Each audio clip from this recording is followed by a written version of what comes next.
18th meeting to order. Mr. Powell, if you would lead us in prayer, and Mr. Jeffers, if you would lead us in the pledge, please. If you desire, would you pray with me, please?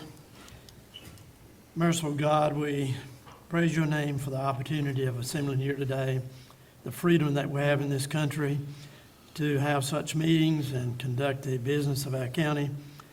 Pray for those that are in other parts of the world today that are fighting and protecting the rights of not only us in this country, but people in other parts of the world. We pray for their protection and safety and return home. Thank you for this special day and the special audience we have in the young people from our high school civics class. Pray your blessings on them. May they learn from this meeting today. May they continue their education with a strong desire to serve not only this county, state, but our nation. These prayers we lift to you in your holy name. Amen. All rise for the pledge. I pledge allegiance to the flag of the United States of America and to the republic for which it stands, one nation, under God, indivisible, with liberty and justice for all.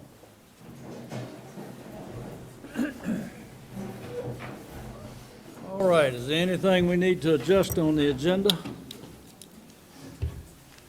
Either add or delete anything? Motion for approval. All right, we have a motion. All in favor, say aye. Aye. Any opposed? All right, we have an agenda. At this time, I would like to welcome our local students to our Government Day meeting. We hope that you get some kind of indication as to what actually goes on at some of these meetings. It's certainly to your benefit to learn as much as you can here. It doesn't really affect you right now, but I'd say within 3 years, this is going to really touch all of you. Now, you know, people eventually learn that all politics is local. And what I mean by that is this group up here decides who your neighbor's going to be. It decides what kind of building you can put on a certain piece of property. I mean, we are the ones that are tasked with the job of trying to make those determinations, and that, you know, a county commissioner affects your personal life much more than the president does. And so, you know, what comes out of Washington is mostly just talk, but, you know, when they change the tax structure, that affects a few people. Well, it affects everybody to some degree, whether you pay taxes or not. But anyway, I just want to emphasize the importance of this group, the commissioners that is, because, you know, we have to make some decisions that some people don't like. And, you know, our job is to evaluate the situation and do what's best for the county. You know, if you get 50% approval, you've done pretty good. But anyway, I'd like to welcome all of you here. Now, my name is David Newell. I'm chairman of the commissioners for this year.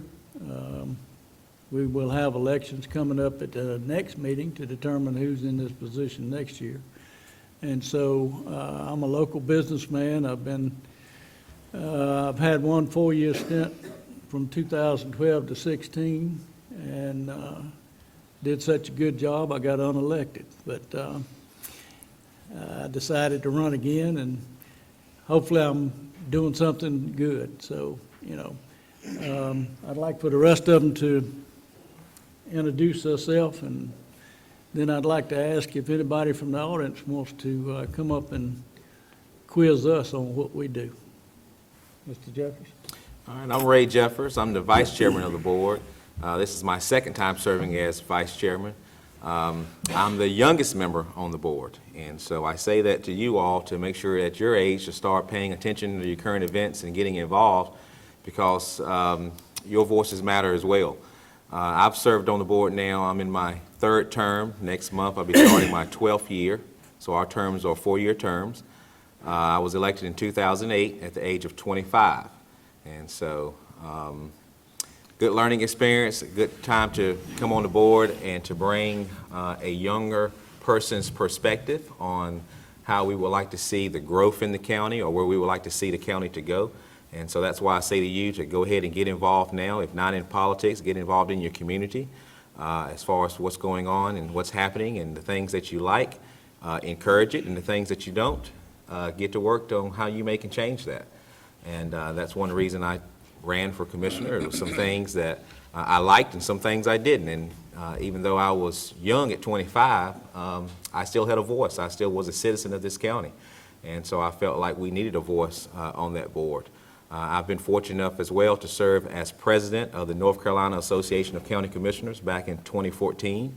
I was 29 and 30 the year I served my year as president, so I'm the youngest president the state association has ever had and the only president that came from Person County.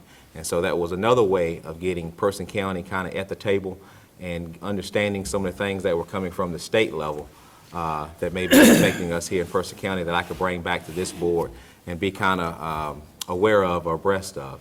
And so, again, never think that your opinions don't matter. A few years ago, we had your group here, and one of the students spoke and told us that the Wi-Fi wasn't very well at the high school. So we were able to put money in the budget, which is one of our top duties is to do the budget for the county. We were able to put some money in the budget for the schools to improve that. And so, again, never think that your voice isn't heard just because you can't vote yet, or the ones of you all that are too young to vote. And that's all I have, Mr. Chairman. All right, Mr. Clayton? I'm Jimmy Clayton. I'm not the youngest one on the board, but I'm not the oldest one on the board, but I've been on the board the longest. I was elected in 2000. I'm from Timberlake, and I was born and raised on a farm. I kept doing some farm-type stuff, but I worked for the county health department in water and sewer, where they did wells and sewer systems, and I worked with the state health department for quite a while till I retired. And after I retired, I ran for commissioner, and been on the board since that time. I look out across there. You're the future of Person County, and I feel like our group up here, as Mr. Newell said, it really starts with the local government. Sometimes you don't realize that, but we try to put funding that the state's supposed to put most of the funding in the schools, but we have to supplement that. So we put money in the school system and in the community college system.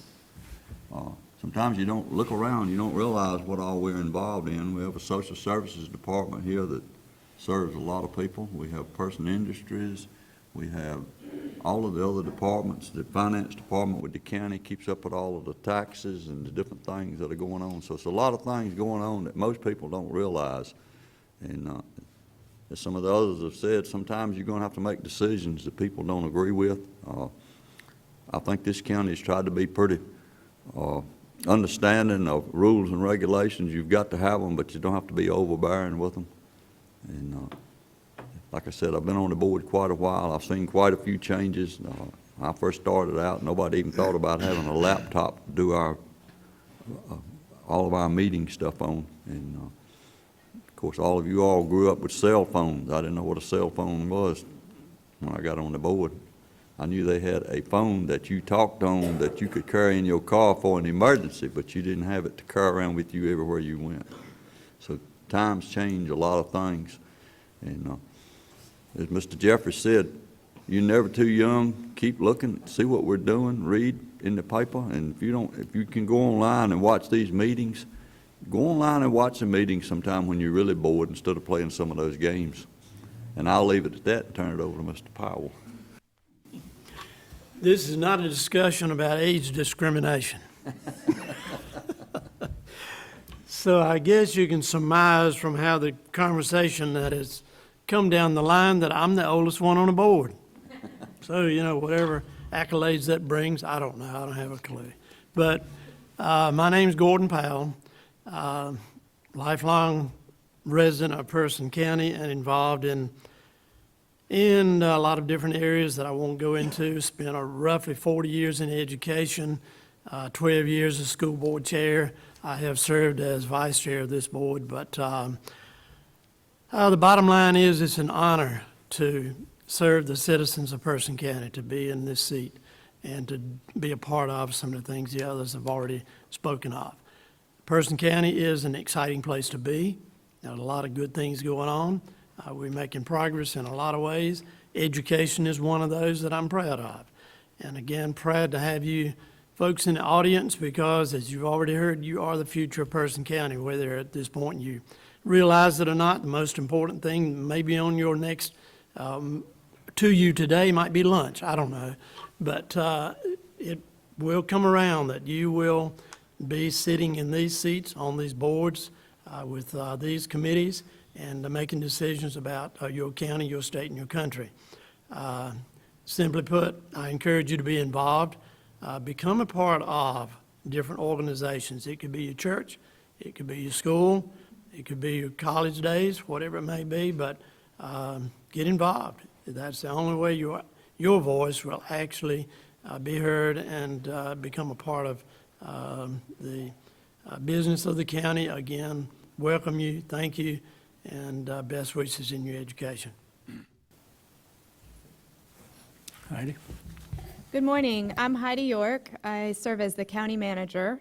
So I work for the 5 elected officials. I don't have to run for office, which is partly what appealed about this career to me, is that I wanted to be engaged in making a difference in my community, but I didn't want to have to put my name on the ballot and run for election. So my job is to carry out the decisions that the 5 elected county commissioners make, to implement those decisions and to run the day-to-day operations of county government. So we have approximately 25 different divisions within the government, different services that we provide to our residents. Each one of those has a director, and I get to work with the directors of those departments. And we employ approximately 400 people here in the county, full-time employees, plus a good 100, 150 more part-time seasonal employees that support our Parks and Rec departments and a few others. Encourage you to get involved in your community. Working for your county government is a great way to give back and to make a difference in the lives of our residents. So thank you for being here this morning. Brenda? Good morning, welcome to our meeting. My name is Brenda Reeves, and I serve in 2 capacities for the county. I am appointed as the clerk to the Board of County Commissioners, so the local governing body appoints an individual to serve as their clerk, and one of the main functions of that is retaining the history, the actions of which this board takes in all of its meetings. The second role that I work in is serve the county manager as her executive assistant doing administrative type duties. Thank you for being here. Mr. Aycock? I'm Ron Aycock. I am the county attorney. Like the county manager and the clerk, I am not elected. I'm appointed by this board. If you listen very carefully to your civics instructors, you will learn that in some states the county attorney is elected. That is not the case in North Carolina. In some states, a county attorney is also the prosecutor of crimes. That is not the case in North Carolina. My job here is to advise the board, the manager, and the department heads on what the law is and how to apply the law to what they're doing. County government and these people's jobs are very complicated and are governed by a whole body of special law. It's my responsibility to try to know what that is, what that law is, and to advise them on the application of that law. It is not my job to make policy for the county. It is my job to help the elected officials and the appointed officials make that policy and ensure that the policy they make is consistent with the law of North Carolina. Some of you may want to be attorneys when you finish high school and go to college and go to law school. Urge you to do so and realize that being an attorney is not always like you see on TV, where you're in court defending people or prosecuting people. A good part of the law is just making sure the process works smoothly and efficiently and legally, not necessarily always in the courtroom. So I encourage you to explore what you want to do with your life and do what you want to do by working hard. Say that you may have been studying about how meetings run, and here we don't require a second to a motion for it to be voted on. And that is just a rule that we set every December when we elect our chair and vice chair. We organize our board on how we want to operate that year. And so that is a rule that we follow, even though you may see other meetings where someone gives a motion and it has to be seconded to be heard or voted on. Here, we only have to have a motion, no second. All right, at this time, I would like to invite anybody, any of the students to come ask us questions. Yes, ma'am, please come forward.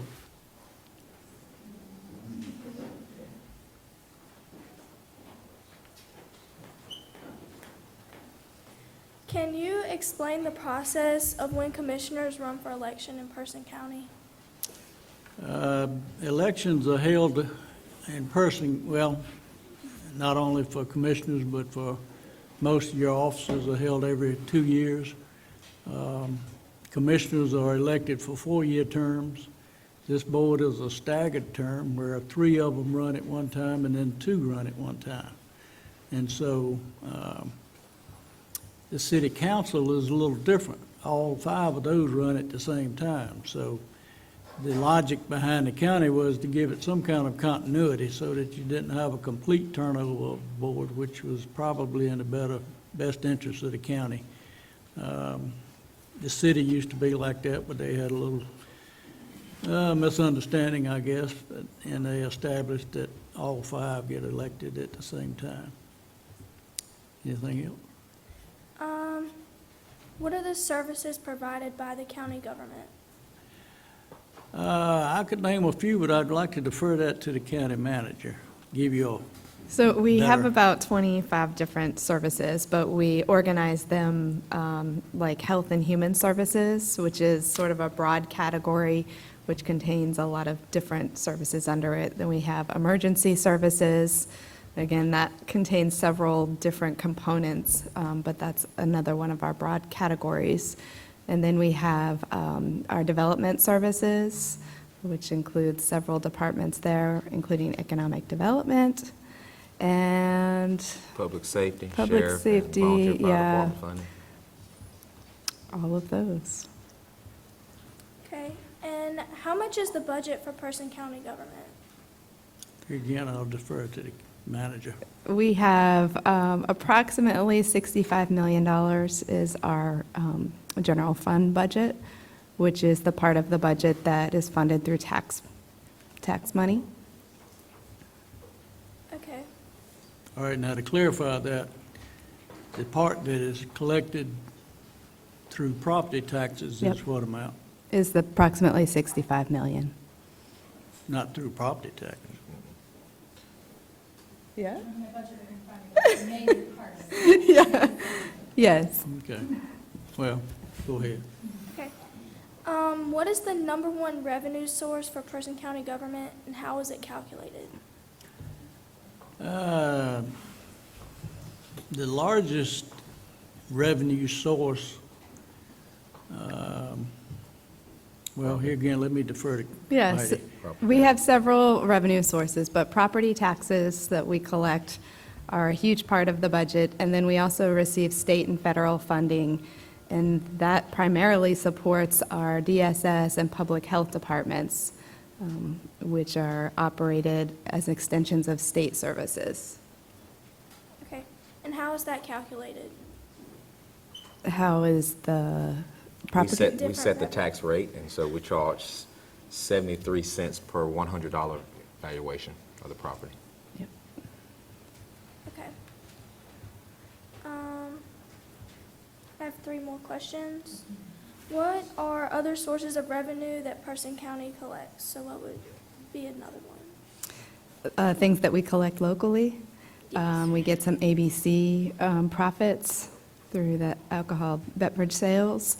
Portion We of sales collect taxes. sales tax. Occupancy tax. Occupancy tax, fees and fines, forfeitures.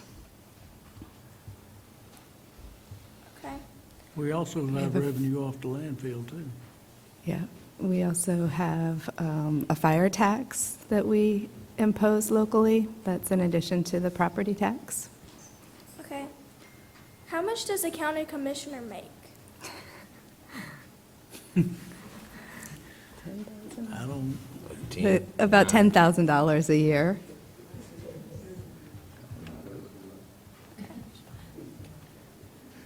And what are the major issues that are facing Person County today? in my opinion, I guess your biggest thing that you need to make sure you take care of is public safety. I think our local sheriff and police have done a good job of controlling, if you want to call them gangs or whatever. You know, every time the TV comes on, you hear about somebody getting killed in Durham. In fact, I heard this morning where they've got 33 people murdered in Durham. So you could, in my opinion, that's Chicago South, but it's, that is certainly the building block of civility. If you don't have public safety, you've got chaos, and that's no good for anybody. So that is probably my top priority. What Getting you all to, when you all go off to college, to come back to Person County. Yeah. We are growing very little, and a lot of that is because when our youth go off to college or go off to work in other places, they do not come back to Person County to live. And so, Yeah, economic development has moved right to the top of the list also.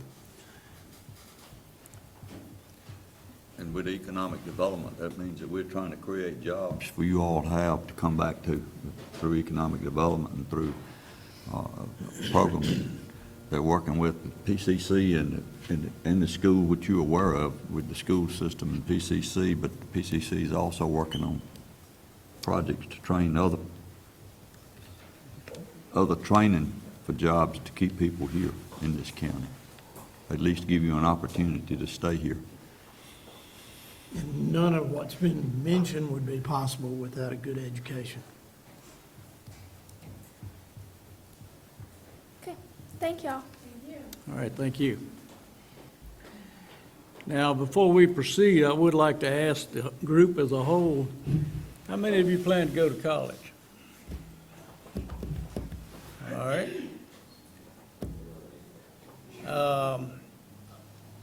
Let me ask you another question. If you had an opportunity in this county to, when you got out of high school, to get a job that's paying between $75,000 and $100,000 a year, how many of you would go to college? Okay. Well, you know, to emphasize what Mr. Clayton was saying, that's what we're exactly working on, is an alternative for you to have when that decision needs to be made. In my opinion, right now, a college education is not worth the money. There are other jobs that can be had, of course, that's a personal opinion. It's okay if you're going to be a lawyer or a doctor, something like that, but if you notice, a good portion of the people going to college now graduate with a diploma, but nowhere to get a job, and then they usually wind up with, a lot of them wind up with a lot of debt and whatnot. That, not real sure that that's a good return on investment, but I certainly enjoyed my college days, but back then it was much more, much more affordable. But, all right, has anybody got any questions, any more questions for us? All right, we appreciate you being here. Hopefully, we've enlightened you. More questions? Okay, yes, please come forward.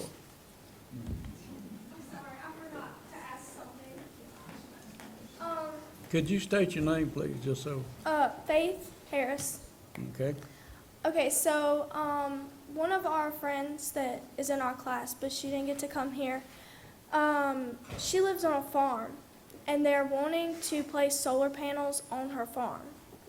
But they have cows and different, farm animals, and the solar panels will affect their farm animals, because if it were to leak into the ground, and then the cows were to eat the grass that was corrupt by the stuff from the solar panels, it would kill their animals. And so she's facing the dilemma with people trying to place the solar panels. And we didn't know if y'all had any reason. Now, they constructing or replacing? I think they're trying to construct them. Okay. They're trying to Well, replace most it. solar panels have a 20-year life on them, albeit there is a problem when you have to recycle them. As far as a leakage problem, I'm not aware of any, but that's not to say that there isn't some.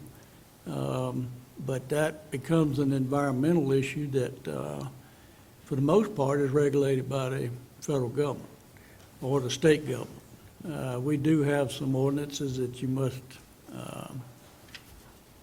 must abide by. Now, our local administrator is here. If you would like to address her on that issue, maybe she can give you more detail than I can. But our part in that is, we're only petitioned by the landowner that owns the land, that they want to put that on there or not, and then we have to make a decision if that fits in that neighborhood. When he was talking about, we decide what your neighbors can do and what you can do. And so that's the only part that we really play in that. When the landowner petitions us that they would like to have them on their property, then we have to decide if those are perfect or a good fit for that neighborhood. So someone can't just put them on your property without you wanting them there. You would have to petition us and ask, Okay. Thank you. Thank you. All right, let's move along. Everybody had a chance to look at the consent agenda.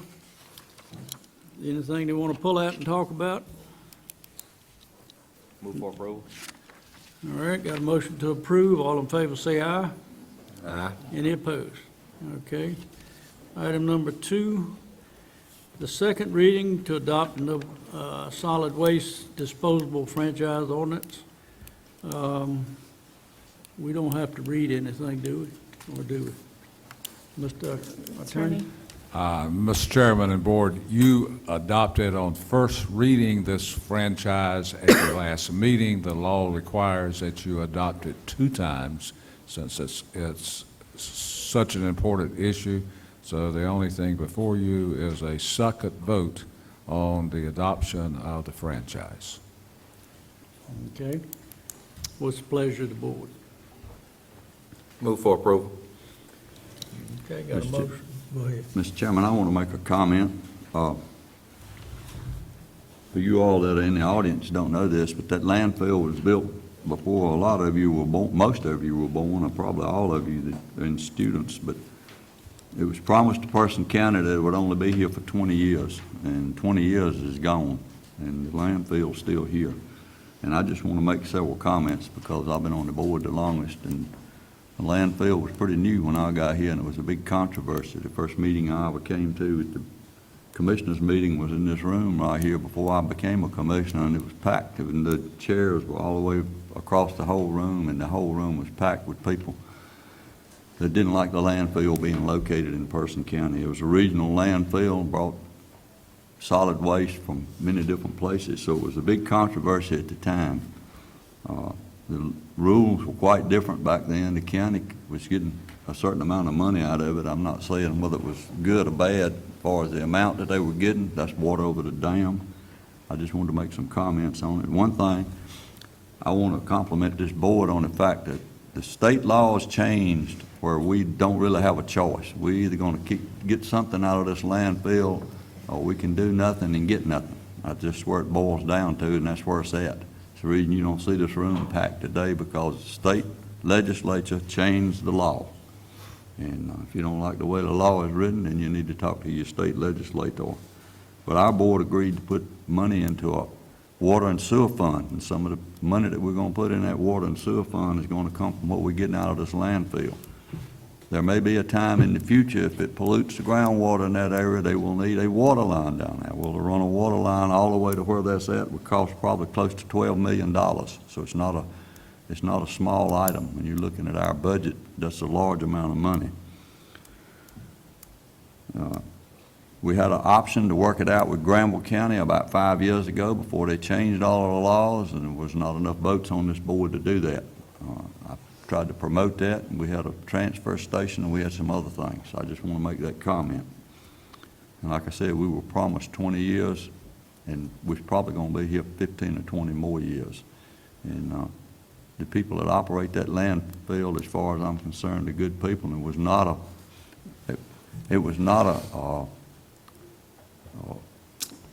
something against the people that were operating it. It's against the process of the landfill itself that's allowed by county and state, state and federal regulations. And so some of the things that they're requiring now that are going to allow us to get some return back out of this, we're to the point we just don't really have a choice. But I just wanted to point that out. It's been kind of an ongoing battle, and looks like the battle's over. Sometimes you have to do what you have to do. So I've got to do today what I think is in the best interest of the county, and I did vote for this ordinance last time we met, because I really feel like I don't have a choice if I'm doing what's in the best interest of the county. Thank you, Mr. Newell. Yes. Any other comments? All right. If not, all in favor say aye. Aye. Any opposed? All right, motion carries. All right, Ms. Everett, if you would come forward and enlighten us on the project I think is very beneficial to this county. Good morning, Commissioners. How are you this morning? Ms. York, Ms. Reeves, Mr. Aycock. I'm coming to you today to present Tell the students who you are. Good morning. My name is Amanda Everett. I am the Director of Person Industries in the Person County Recycling Center. I've been employed with the county for 5.5 years. It is my first opportunity working in local government, and I can honestly say that it has been the best job and most rewarding job that I've ever had. Not only do I enjoy where I work and what I do, but to top that off, because I know sometimes all you guys are thinking about is the kind of money that you're going to make. My salary is very good, and also my benefits for retirement are something that keep me wanting to work for the county and to be able to retire from here, because I know that I will be able to provide for my family years down the road. I had the wonderful opportunity to visit Pollywood in Syracuse, Indiana, back at the beginning of October. And during that visit, I met with a bunch of the executives, and we were able to tour the plant. We were able to, you can go to the next one. We were able to talk with a bunch of people. These are just the individuals that I got to meet with. Doug is the CEO. I met with Dave Greider, who is the local manager here, was able to meet with his boss, the finance individuals, and then we had individuals that traveled with us as well. Rhonda Gentry, who manages the recycling center, was able to go with us. Sherry Wilburn with Economic Development here, and also Harry Swinson, who is with the State Economic Development Partnership, and then Sandy Skolachenko with Recycling and Materials Management from DEQ was also able to attend with us. So it was a very informational meeting. Like I said, we toured the plant. We were able to see how they brought the material in, how the material of recycling was processed. For the students in the audience, Pollywood is a local company that came to Person County in October of last year, and they make outdoor furniture that is 80% from recycled milk jugs.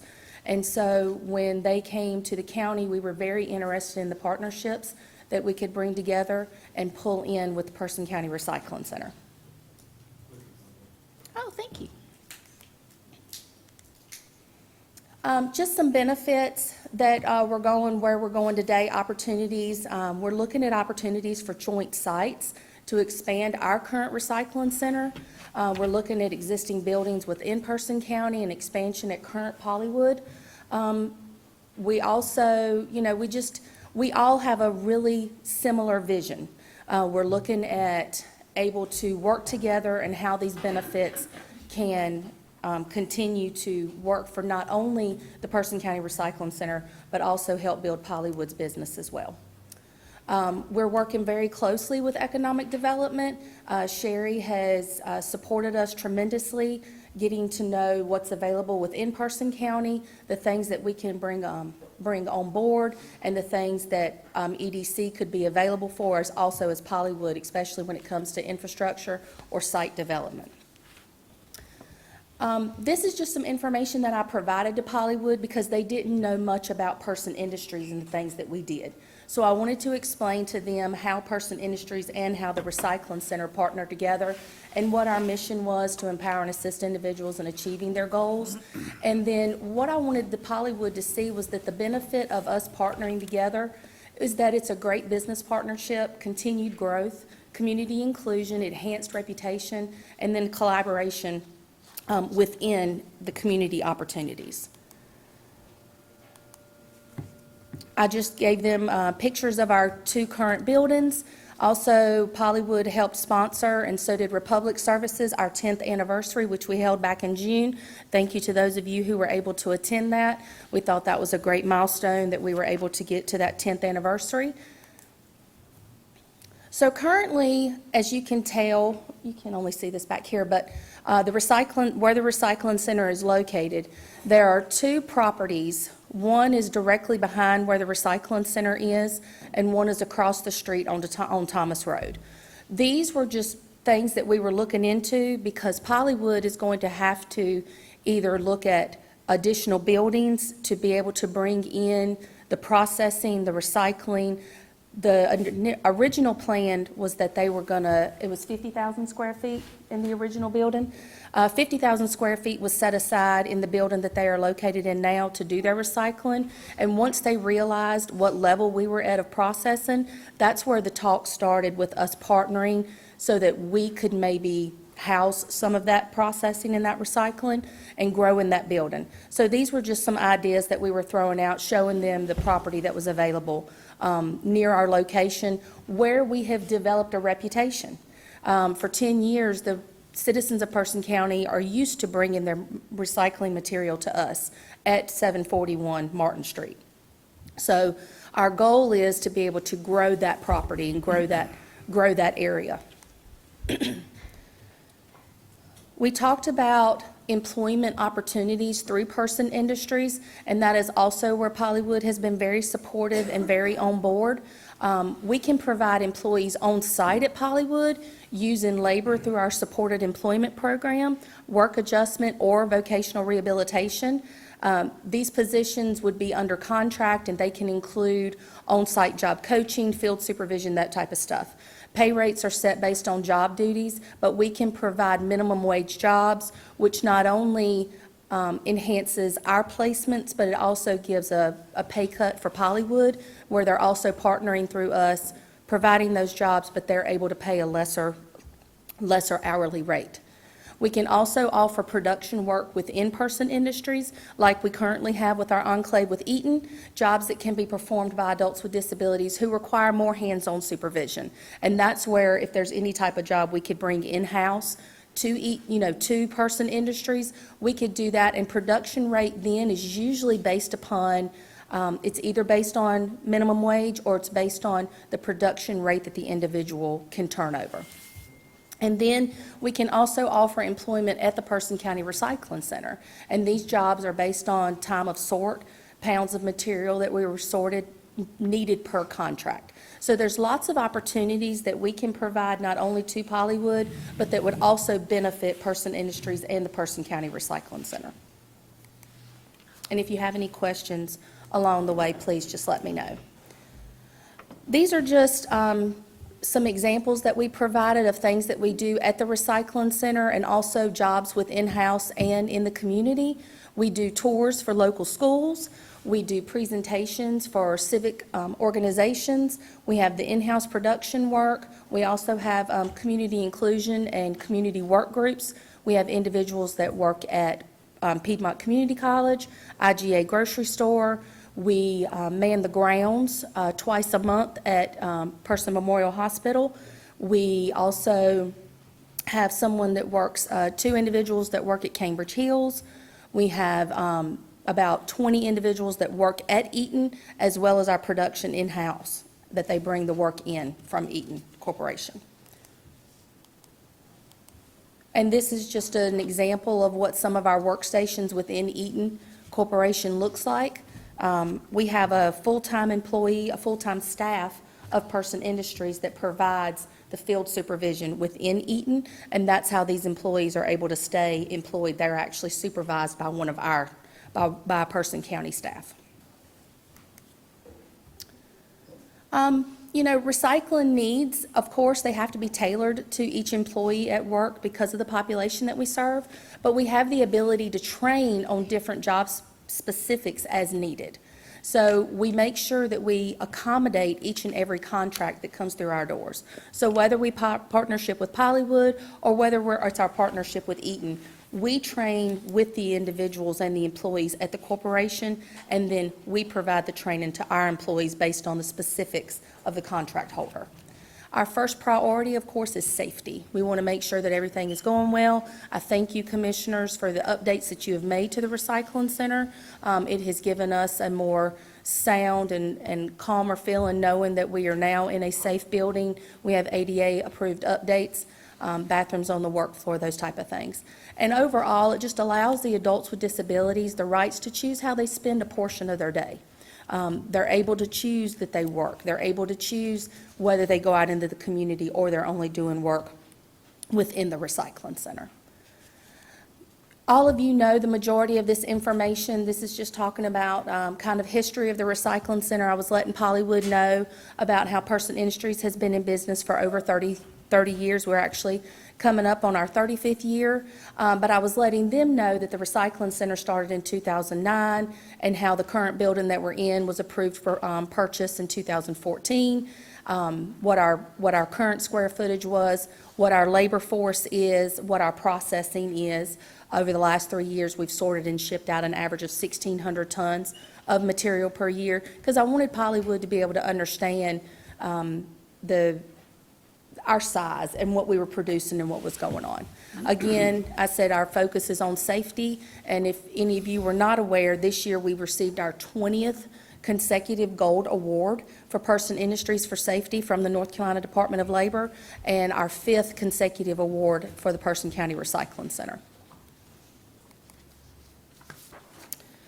Some current issues that we are facing at the recycling center is space constraints. We know that we are kind of on a 5-year timeline with our contract ending for the property on Madison Boulevard in 2025. And so we know that that merger or the relocation will be happening, and we thank you for your support in that so far. But what we will be looking at is that for us to be able to process the recycling to a point where we can become a profitable entity for the county, we have got to have some machines and some equipment that is going to be able to provide us those opportunities to do that. Because right now, the machinery that we're working off of is over 10 years old, and we do the best that we can with what we have. The sprinkler system is a wonderful addition to our building. The only problem that we have for that is that our ceiling height and the pounds of water that we have coming into the building only allows us to stack plastics 1 bale high, which limits the amount of material that we can hold within our building before it's shipped out. So to meet code, we can only stack those plastics one bale high. Right now, the recycling industry is slowly climbing back up, But we do have the issue of downstream for material. We have to make sure that we have enough for an entire load to come out. If we start trying to send out partial loads, that will cost us more money, and that's not what we're looking for. We're looking for to save money any way that we can.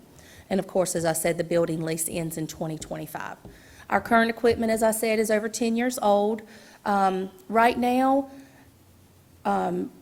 we opened in 2009. By 2010, we were already sending out bales of single-stream material, which meant within 1 year of opening and 1 year of operation, we had already outgrown our operation system, which is great because that means that the recycling center was successful for Person County. The thing on that is that if you are already sending out single-stream, it just means that we don't have the equipment or the ability or the space to process all the material that is coming in. So for us to be able to process that, talks down the road are going to have to happen of what kind of automated machinery that we can get brought in that's going to help us continue to process material and to become profitable. Benefits is the processing and extruding in the warehouse all under one roof. We will be able to provide more services because our staff-to-client ratio within Person Industries will be better because we'll all be together under one property. Excuse me. We will make the Person County Recycling Center profitable and a necessity in the eyes of Person County Commissioners. Recycling partnership with the City of Roxborough is actually beginning July 2020, so we're growing.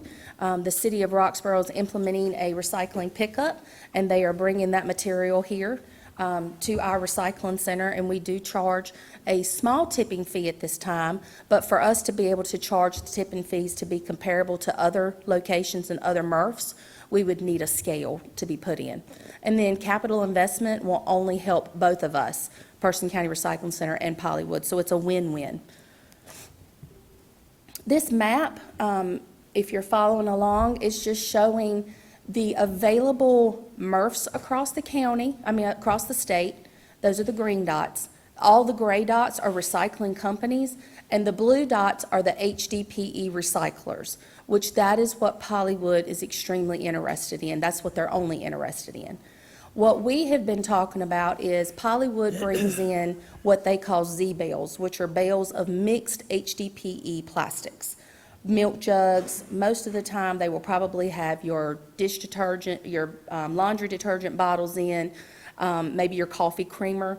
Right now, they are only able to use, process, recycle natural milk jugs, the natural color, not the white ones or anything. So what we're looking at for starters is partnering with Pollywood for them to bring in the Z-bales, and we sort them down. They are going to pay us per ton to process the material. We will bale the material, and they will also help us get rid of the material. So it's providing a job for us, but it's also saving them on some logistics of having to bring the material here, send to Indiana, back and forth that way. And so we're looking into starting that, hopefully maybe the beginning of next year, whatever things go along. So that's one partnership that's definitely going to start. These are some grant opportunities that are available to us and to Pollywood that we can participate in. We currently received the local government grant, the education outreach, which is the second one. We currently have that one, and I will talk about that one a little bit more. The regional infrastructure grant, the last one, that's the $80,000 one that we can apply for. I plan to include that one in our next budget because we have to match that on 20%. This will actually help go towards equipment and building upgrades, and we can apply for this grant now because we are actually partnering with Caswell County. Caswell County is bringing us their recycling material because they do not have a processing center and they do not have enough material to send out in bales. So to save us both and to show that we're working together with a partnering county, we can now apply for that grant. And then Pollywood also has the opportunity to apply for the recycling business grants. And we are working very close with Sandy Skolachenko with North Carolina DEQ. So what can we do from here? The economic development and state grant opportunities. There would be also additional funding opportunities for Pollywood to receive the JDIG, the CDBG, property tax incentives, Piedmont Community College customized training grant. They would be able to get all of that again if and when we did this partnership and starting a new building, because it would be a whole nother location of doing business. So that's bringing in more money and more tax money for Person County. So currently, what we are doing is we received the grant from DEEQ, from DEQ, for the Community Waste Reduction and Recycling Grant. And it's an 80-20 grant. Our total for the grant was $7,450 with a match from Person County for $1,490. And that grant is allowing us to do outreach and education to the county to increase recycling benefits and also reduce contamination. And so we will be starting that very, very soon. It will have newspaper inserts, advertisements, private hauler inserts, water bill inserts, direct mailers, signage at the recycling center, and we will also have a billboard. These are just some of the handouts that we will, that you will be seeing posted around the county. We will be posting these all over the recycling center. We currently have signs posted at the recycling center. People will look straight at the sign and they will still drop off material that's not accepted, and argue with our attendants and our employees that work there on why it's not acceptable or why is it acceptable. So what we're trying to do now is focus on our yeses and not so much worry. If you do not see it on the sign, then just assume it's not recyclable at this time. We are always watching and looking for the materials that we are able to get rid of easily. And so at any time, things could change, and we're always looking for ways that we can enhance and expand our acceptables list. Is there any market for glass? Well, right now, we are still doing good on glass. We send it to Strategic Glass. They come and pick up our metal roll-off box, and they pay us per pound for it, and we don't have to pay for transportation. So right now, we're still good with glass. Yes, sir.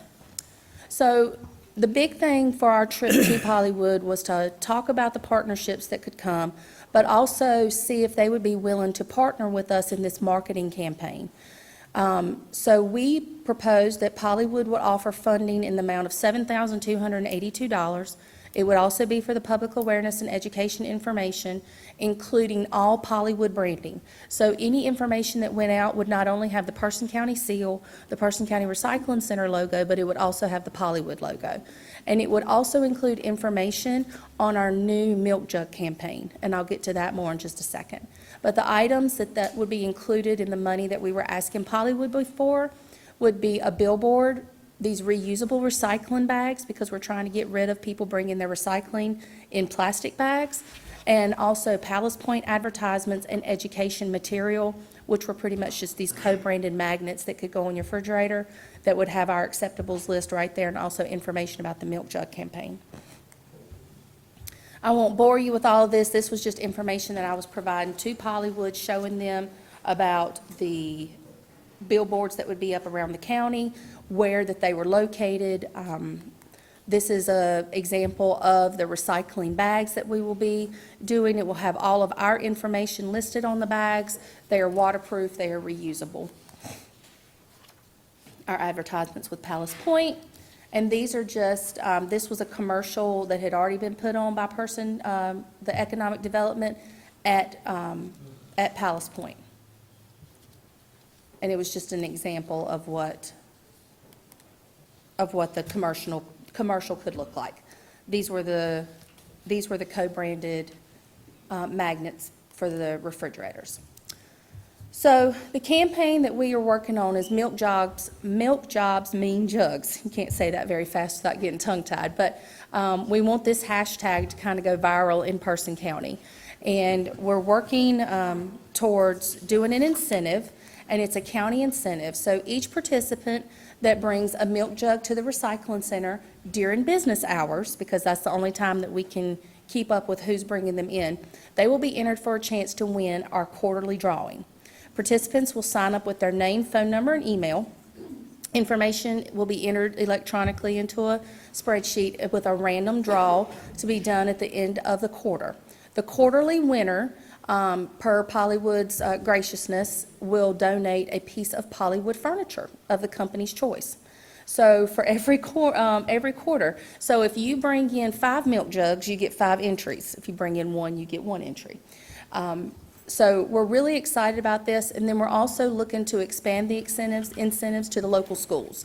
And per school, each class that brings in the most milk jugs will either receive a pizza party or Palace Point gift certificates. So we're really looking to get the county involved. A lot of the schools have incentives right now for them to bring in PET bottles, which are your soda bottles, your water bottles, but we're hoping we can get them transferred over to the milk jugs as well. And this initiative not only rallies our county to get involved, but it really provides tasks for adults with disabilities. So remember your hashtag, milk jugs mean jugs. Milk jugs mean jobs. Let me get it straight. See, I told you. That will start as soon as we get the money in from Pollywood and we can get all of our advertising out. So it should be within the next couple of weeks. Partnership benefits that we talked about to Pollywood. We're now doing $15,000 worth of advertising and education for half the cost. So Person County itself, within my PI and PCRC budget, will only have to contribute $1,490 of this $15,000 of advertising. It's going to increase the positive outlook of industry within Person County because of the partnership. It's developing relationships with Person County Recycling Center and DEQ, which is huge, and Pollywood is really working hard to develop those relationships to get material not only from North Carolina but surrounding states. Partnership with local business to enhance lives in Person County, and it creates job opportunities for adults with disabilities who may not have any other opportunities available. This was just our timeline goal. This will go through the end of fiscal year this year. And just working on our partnership. And my favorite slide is PCRC and Pollywood, married and happy and living happily ever after with the partnership that we are looking forward to coming and things that are to come on the horizon. Amanda, if you would, well, let me ask this question first. How many of the students here know what Person Industries is? Could you enlighten them a little bit as to Yes. who you are and what you do? Yes. Can I turn around? I don't like Yeah. my back towards. So Person Industries is on the boulevard. We are right across the street from Cookout. We provide services for adults with disabilities. So someone that might have an intellectual disability, whether that be autism, whether that be a learning disability, whether it be severe ADHD, or we go towards the more higher functioning or maybe higher needs individuals that have the certain levels of mental retardation. It just has to have a certain, you have to be medically diagnosed with an intellectual disability, can receive services through the state. You all have an exceptional education program at your school where those individuals and those students process your recycling. A lot of those individuals will come and work with us. We teach them not only life skills, we now have classes that we offer that teaches them how to use a phone book or use Google to look up a phone number for a doctor, how to make a phone call. We've had classes where it's teaching them how to go out to lunch or dinner and order from a menu from themselves. Our main goal is not only are we providing these vocational services and these vocational trainings, but we're also looking for jobs for these individuals in the community. Because as I'm sure you are all aware, these individuals are going to be looked over, and they're not going to be considered for a job when they are in comparison with someone that is of full function and that can do the job maybe 2 times as fast as they can. So our job is to provide these opportunities and partner with companies, organizations, and businesses within Person County to provide those jobs. Whether that's bringing in production jobs into Person Industries, where we can work with the individuals one-on-one, or placing these individuals inside of the jobs in Person County and then providing them the support that they need. Okay? And we also, if you didn't know it, Person County Recycling Center is an entity pretty much of Person Industries. So we run the recycling center with adults with disabilities. 60% of our workforce at the recycling center are adults who have disabilities. And I will tell you one thing, if you ever get to a point to where you do not love your job, you do not feel fulfilled in life, you just need to come and spend a day at Person Industries or the recycling center, because these individuals are so excited to be able to come somewhere. They have a purpose every day. They know what they're going to do. They have a set schedule just like we do at a job, or just like we would at an extracurricular activity, however you want to see it. But these individuals are so excited because they feel like that they are contributing to society, they are contributing to their family, and they are so happy to have a place to go. And we wouldn't have that without the support of the Person County Board of Commissioners and Person County government. So, does anybody have any questions on what else we do at Person Industries? And yes, sir. Are there volunteer opportunities? For example, I run an honor society for 15 kids. Are there volunteer opportunities? Yes, sir. So if you just call me and let me know, that'd be wonderful.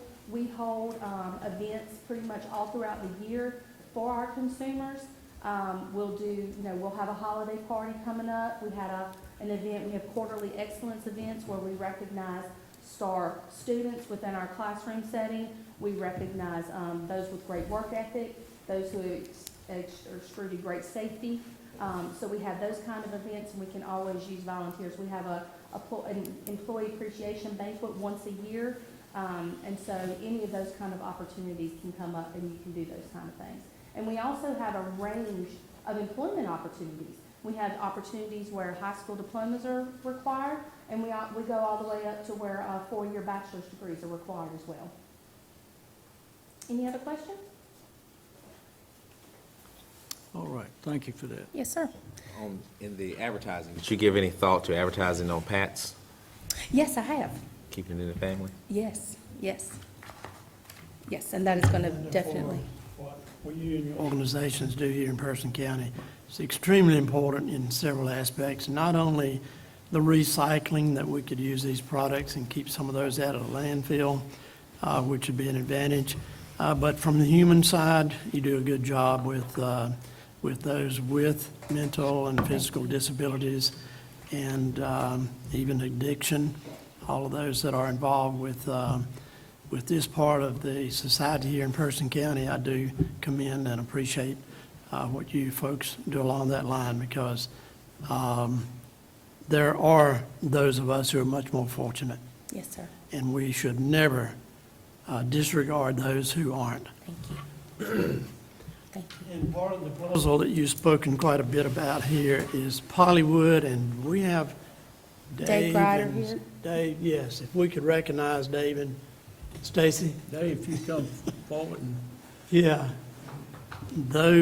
These are the two that are heading up and operating the Pollywood facility here, and a terrific partner in what we're doing in Person County with recycling and making a product out of what would go in our landfills. And we want to say, drink more milk. Good morning. Do you have anything you want to add? I do. Okay.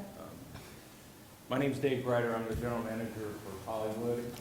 And I want to thank the commission for allowing the group to come to Indiana.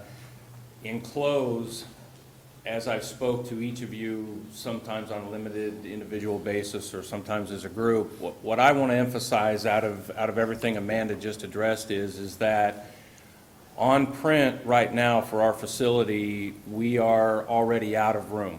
So we will have to look at a facility between 150 to 200,000 more square feet to accommodate what it is that we want to do going forward as we grow our business.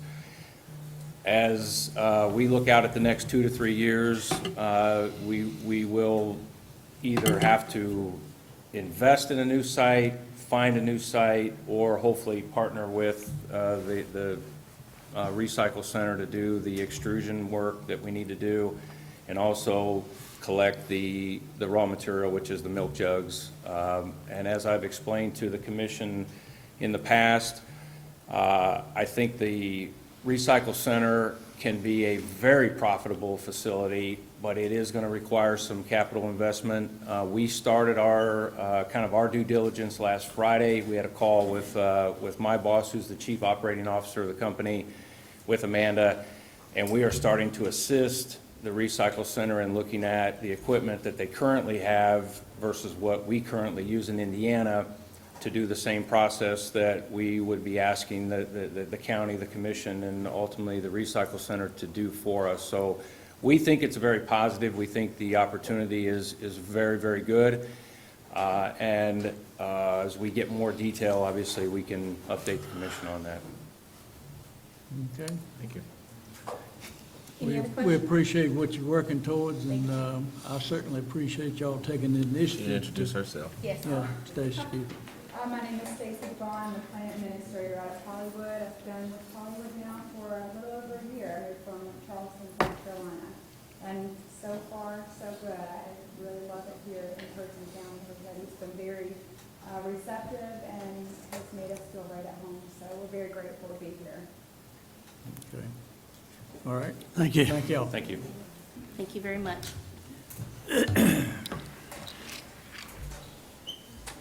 All right, Laura Jensen. Good morning, Commissioners. Today, I am here to discuss with you funding a licensed clinical social worker that would work through Person Family Medical Center to work in the Person County school system. In fiscal year '21, mental health funds that were previously used for supplementing a psychiatrist through Cardinal Innovations will no longer be needed as the state moves to managed care. But due to maintenance of effort requirements, Person County must still allocate these funds to mental health. Person Family Medical Center proposes to use a proportion of these funds to hire a full-time licensed clinical social worker to work in the Person County school system to address mental health issues. And Person Family Medical would provide the supervision for the position, do the billing, and provide quarterly reports on the number of clients served. Privacy of clients would be protected through an agreement meeting HIPAA requirements, which we hopefully would be able to work through the county attorney to develop this agreement between the three entities. And Person Family Medical Center proposes beginning the position in the current fiscal year using $25,000 of unspent mental health funds to advertise, hire, and train the new employee, and then funding would continue in the fiscal year '21 budget at $50,000 to fund the position for a full year. And we have representatives from Person Family Medical Center to answer any questions that you might have. Glenn, y'all want to come up?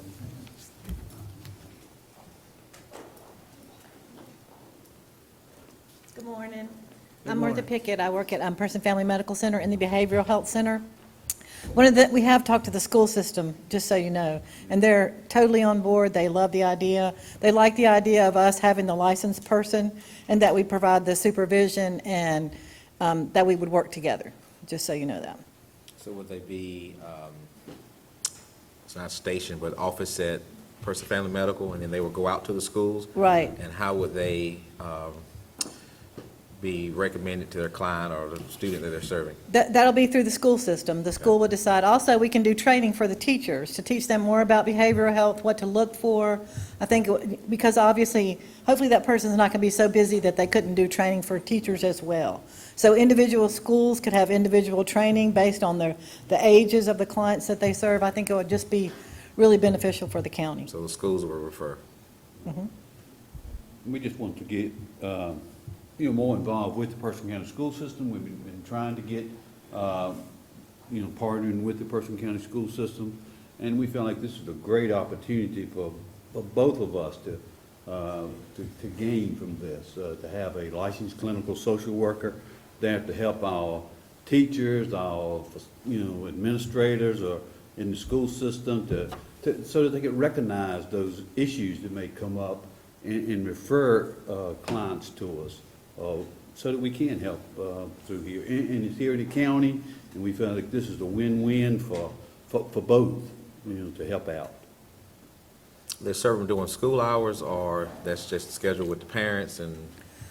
We would try not to do school hours, because that would be a last resort, though. There are some children, and I know y'all can speak of this, that have parents that are not very responsible.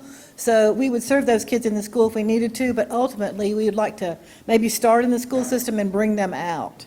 But certainly for a crisis, we could be available for something like that.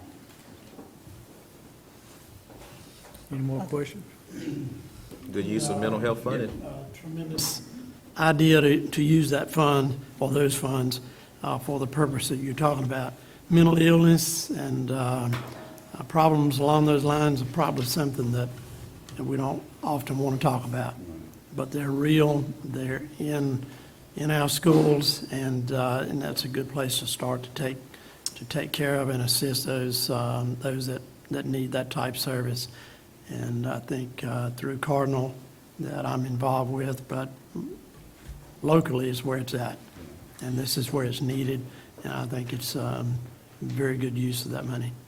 In the next fiscal year, will we be looking to fund it out of general fund or? It would be funded out of your current mental health budget. So the goal would be no new funds would be needed. It would be a reallocation of existing funds. Current year, however, you have about $62,000 in unspent mental health funds that are, the way I look at it is once a mental health dollar, always a mental health dollar. So we could seed this project in the current year using $25,000 of it, get it going so that in fiscal year '21, that position would be in at the beginning of the school year. Move for approval. Any more discussion? The only thing I was gonna say is that's a good use of that money that was earmarked for mental health. I agree with the rest of the board that I think that's a real good use for it. All right, all in favor say aye. Aye. Any opposed? All right, Ms. Jackson. Thank you. Thank you.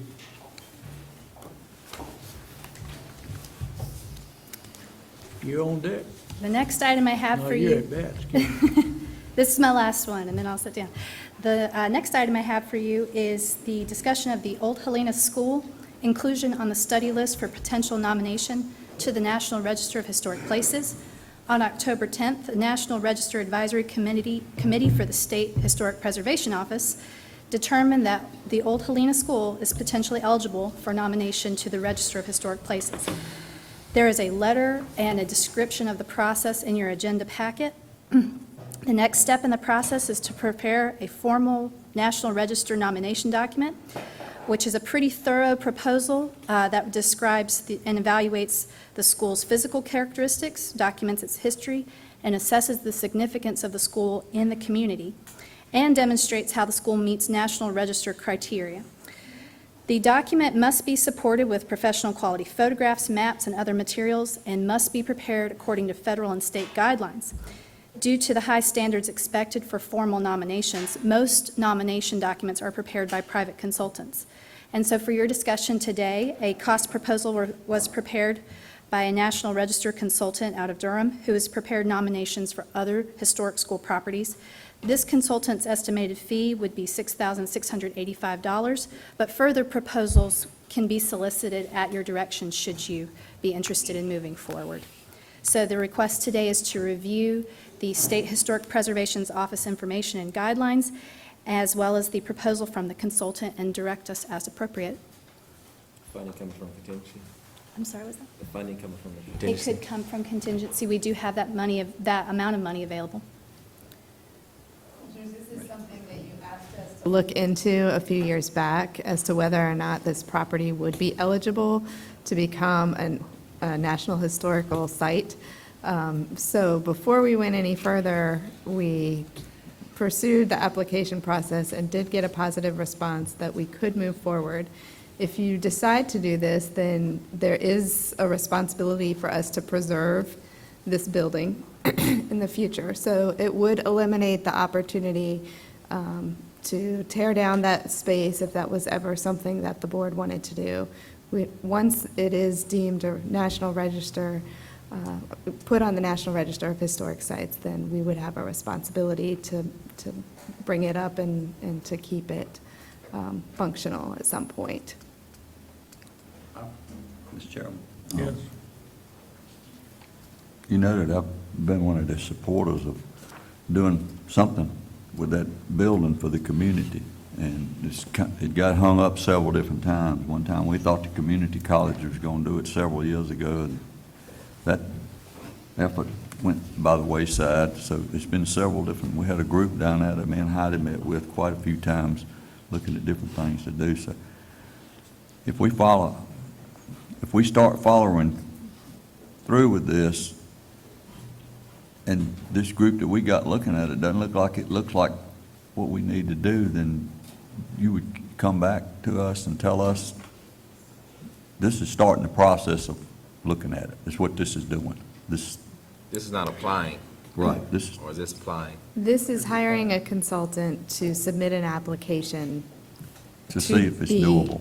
Okay. to be Yes. accepted. At this point, they're saying, you know, it meets the criteria to be eligible, Yes. but you still have to apply. And, you know, there is costs associated with doing this. So before we proceeded any further, we wanted to check in with the board and make sure that this was So indeed this vote something is not we just wanted to hiring the consultant, pursue. but basically hiring them to complete the application That's right, And if and it's- submit it. correct. And if it's approved, we are committing ourselves to fund, for the capital expenditures of that building to bring it up to speed to what needs to be done. Any Down the idea road. of what the cost would be?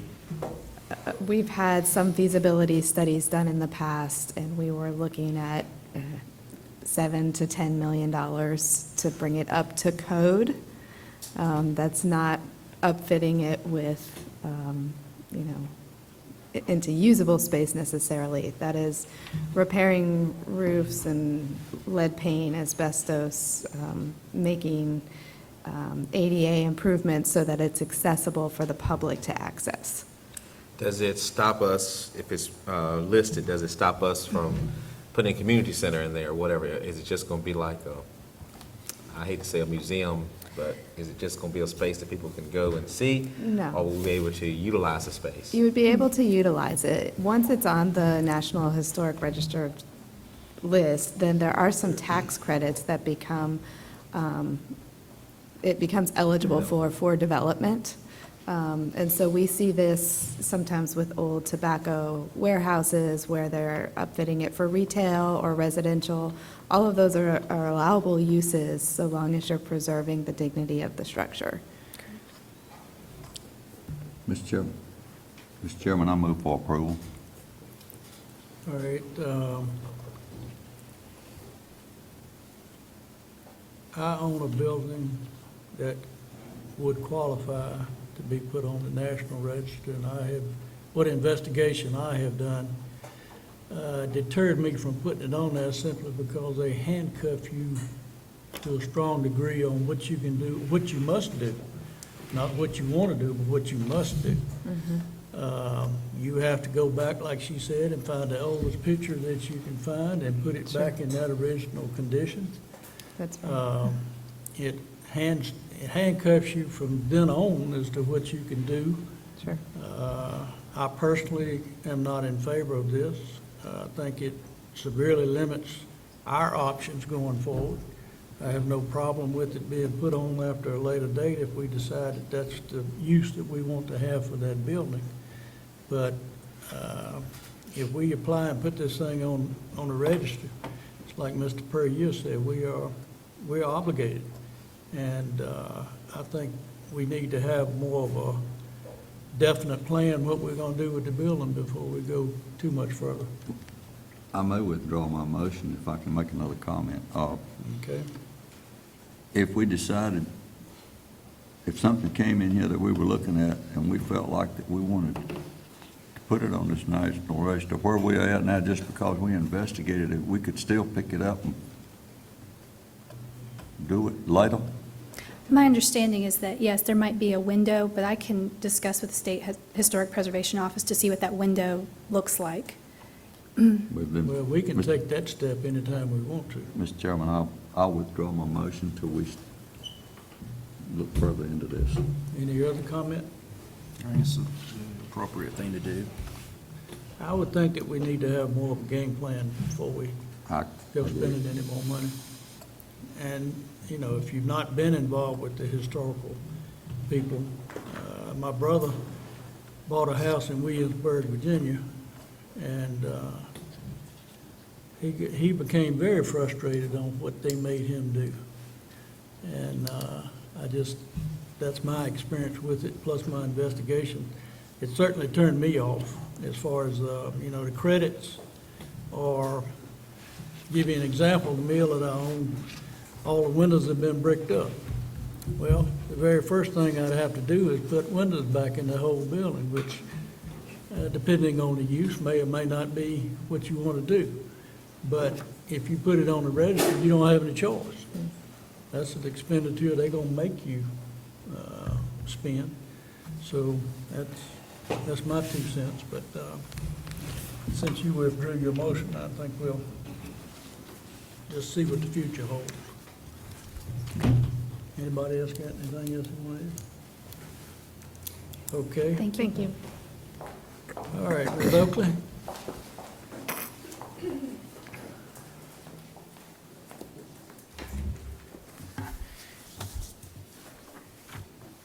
Mr. Chairman, members of the board, back in September, staff released a RFP, a request for proposals, for a joint comprehensive land use plan update for Person County and the city of Roxborough. 6 consulting firms submitted proposals, including Benchmark, HCP, Infocus, Stewart, Withers Ravenel, and Summit. There were no proposals submitted from local Person County firms. However, I'm not aware of any local Person County consulting firms that do this type of work. 5 of the proposals did come from North Carolina firms, and 1 came from a Virginia firm. I would like to point out that all of the proposals that staff received were under the approved budgeted amount that was approved by the county and city for the update to the comprehensive land use plan. Staff evaluated each proposal and ranked the RFPs according to the criteria that was listed in the RFP, and you should have gotten a sheet similar to this, which is kind of what I'm going to very briefly go over in digital format. The highest scoring firm was Benchmark, followed by Stewart, Infocus, and Withers Ravenel tied for 3rd. Staff then conducted phone interviews with the 4 highest firms. We were hoping to just do the top 3, but because we had 2 firms tied for 3rd, we did call the top 4 firms. Based on the RFP submittal and the phone interview, Benchmark scored the highest among all of the firms for both the RFP proposal and the phone interview. I think what sets Benchmark apart from the other firms is that they are the only firm that submitted that has done multiple multi-jurisdictional comprehensive plans. I've been in the planning field for 23 years now, and I've never been part of a multi-jurisdictional comprehensive plan in all of my years. It will require a very special approach to this plan for public engagement and participation to ensure that both the city residents and the county residents and all of the business owners across the board feel as if they've been heard during this process. Benchmark, as I said, they've actually worked on 20 multi-jurisdictional plans over the past 10 years. The most recent was just south of Raleigh for Lee County, City of Sanford, and the town of Broadway. And then they also performed one for Allegheny County and the City of Covington, Virginia, which is a little bit north of Roanoke, Virginia.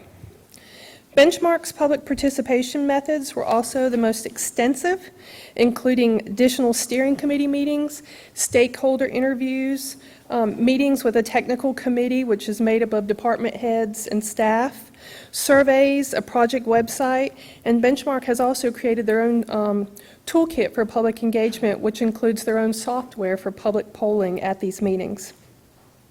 The planning director for the city of Roxborough was also extensively engaged in this process and is also requesting that Benchmark be selected as the firm to update the joint comprehensive land use plan. As stated in your abstract, the city council is scheduled to make their selection at their December 10th meeting. I'm hoping the city and the county both choose the same firm. If you have any questions of me at this time, I'll be happy to answer them. And again, I just want to point out that all firms came in under budget. What happens if the city and the county don't pick the same We're firm? hoping not to face that. Then we'll go back and punt. We will regroup. The city basically, in a nutshell, asked me to go first.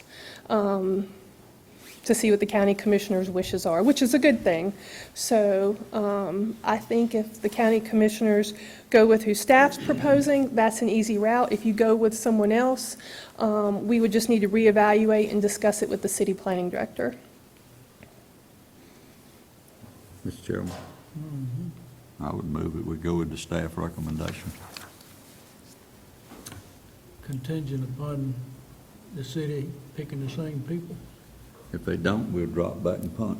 Well, that was my point. Do we, if they don't, you need to bring it back to us. Right. And we would bring it back to you at a future meeting. On the funding, is this funding just showing the county's portion, or is this total funding for the project and this shared cost with the city? It is a shared cost. The county budgeted $120,000 and the city budgeted $125,000. City budgeted $60,000, which came in at a total of $185,000. Okay. Attorney wants to speak, Mr. Yeah. Chairman.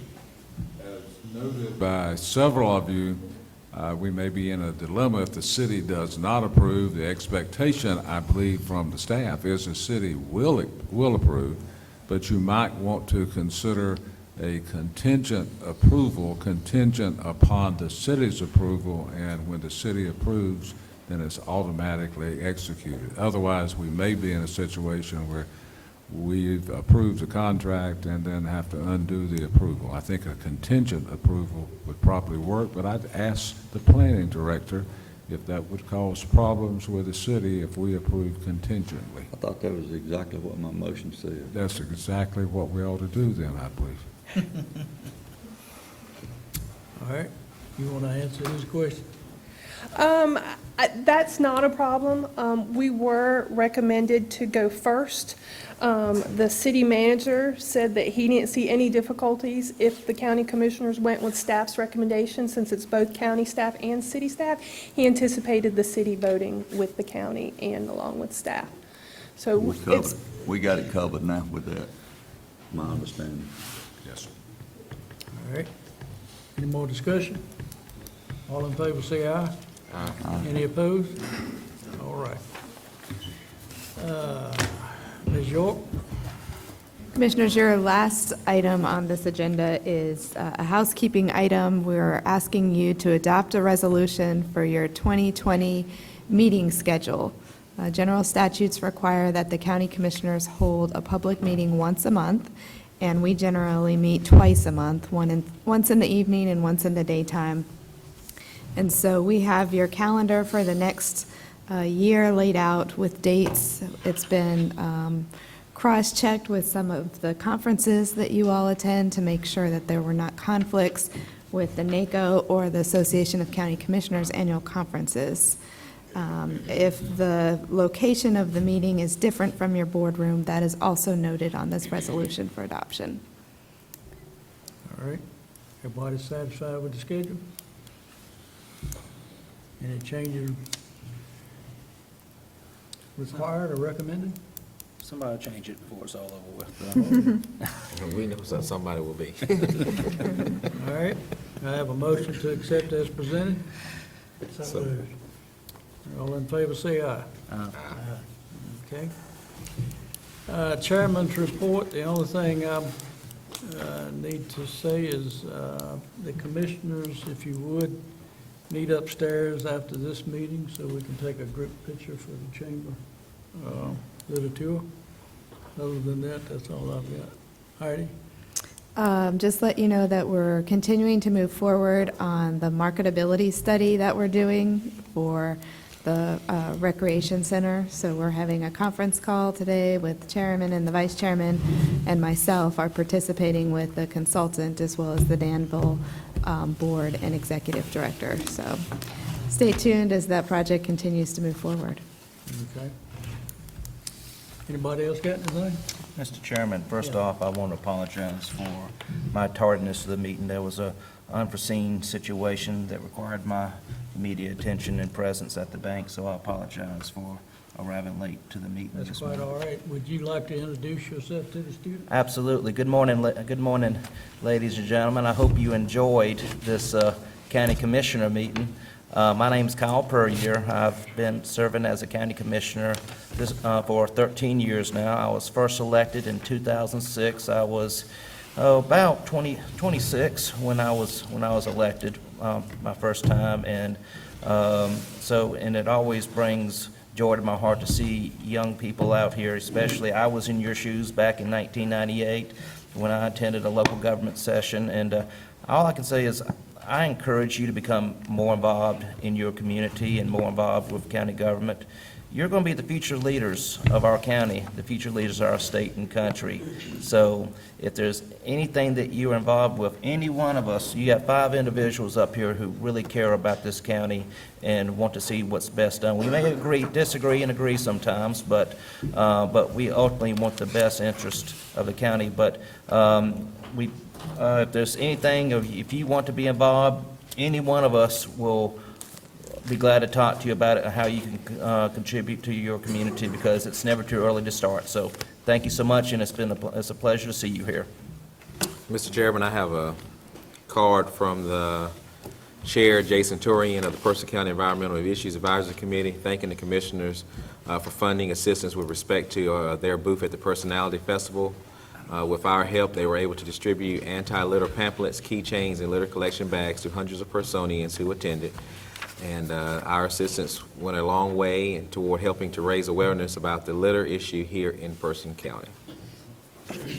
And one other thing, Mr. Chairman, just want to just give a shout out to the Veterans Council for their outstanding job with their activities in relation to Veterans Day. Not this past weekend, but this past week, had an outstanding service last Saturday at the museum, along with an outstanding parade. The council put on an excellent Veterans Ball, which I was in attendance, and also did a great ceremony out of Memorial Park up here. So I just want to give hats off to the Veterans Council for doing a great job. Thank you for that. Mr. Donovan, is there something you would?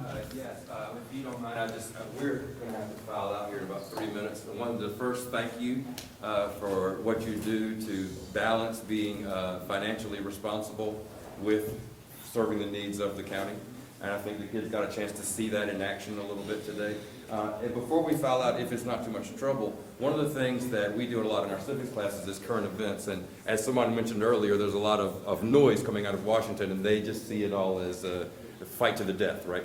And so maybe if you could help to understand, and as you've shown today, the civility and the decorum that you typically will handle business with, even if your opinions differ. And maybe you could speak to that a little bit about what it looks like here at the local level as opposed to, the crash derby that we have in Washington right now. I think at the local level, it's a lot different from the national perspective. At the local level, you see these gentlemen quite a bit. You see your constituents far more than you do at the national level. We disagree. When we do disagree, we're civil about it. There's very, very few times is there any type of yelling or anything like that. If we disagree, it's very calm, and that's one thing I would like to see more at the national level is more civility coming into politics, because as I said in my previous comments, we all care about the county. It's just different ways in which we want to see it progress. And I think every member of this board has a unique respect for each other when it comes to the policies in the future of this county. So when you see all this yelling going on up in Washington, D.C., that's not necessarily the case. That's at the local level, it's a lot more civil. Here in Person County, we run on a party ticket, and so you have Republicans and Democrats on the board, just like you see in Washington, but we don't try to play those party politics, because how many of you all have ever seen your congressman or your senator? But you'll see one of us in Walmart, and ultimately we all work for you all, but if you're our bosses and you see us not doing our job, you're more apt to see us and tell us about it than you are them. And so here, like someone mentioned earlier, we all may differ a little bit on what we think is right for Person County, but we're all here for the best interests of Person County. And so even though I think we're the only board, the city council and school board do not run by party, but we do.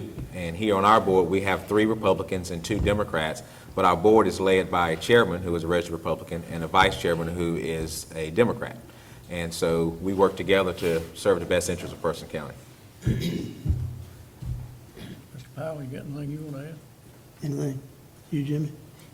No, I think Okay. you pretty well covered Yeah, mine. okay, yeah, one announcement that I would like to mention, we do have a ceremony scheduled today at 2 o'clock to dedicate a section of Person County Road to a World War I veteran who died in action in France. The ceremony was originally scheduled to be at the museum, which would be outside, and due to the weather forecast that we received, we will be meeting in the auditorium here at 2 o'clock today to honor Lieutenant George Yarborough Jr., who was a Person County native, and so students or any other adults that could come, primarily want to make sure the board understands that it will be in this room rather than the museum. Thank you. Anybody got it? Mr. Donovan, if you, you don't have to wait for Government Day to come. Anytime you want to come, feel free. Thank you. Thanks again, everybody. Thank you very much. I have a motion to adjourn. So moved. All in favor? All right. All right. We got to go upstairs, right? Yep.